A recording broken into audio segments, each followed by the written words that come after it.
customer said this car just stopped on the highway. But when we opened the engine, we didn't find oil. We found alien blood. Look at this toxic green sludge. This is what happens when an engine screams for help and nobody listens. Today, we are doing a full autopsy on this 3-cylinder engine. We will find the leak, the damage, and the exact moment it died. Let's dig in. Cause of death number 1, extreme heat. Look at the back of these valves. They are completely burnt and coated in heavy black carbon. Because that green sludge couldn't flow like oil, these valves were basically baking in an oven.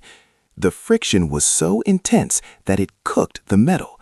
If your engine sounds like a sewing machine rattling apart, this is usually what is happening inside. But how did the coolant get in there? Here is the crime scene. These holes in the block are water jackets. They carry coolant to keep the engine safe.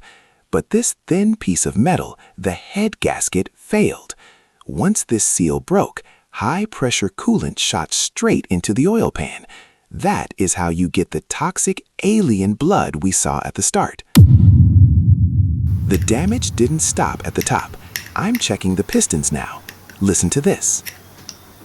That sound? That is a death sentence.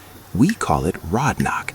Because the oil turned into sticky glue, it destroyed the bearings. Now the piston is literally rattling around inside the cylinder. So how do you prevent your car from ending up on my table? It is simple. Never ignore your temperature gauge.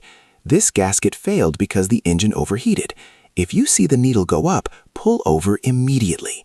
And check your fluids. If your oil looks like green slime or a chocolate milkshake, do not start the car. Call a tow truck. This engine is dead. For now.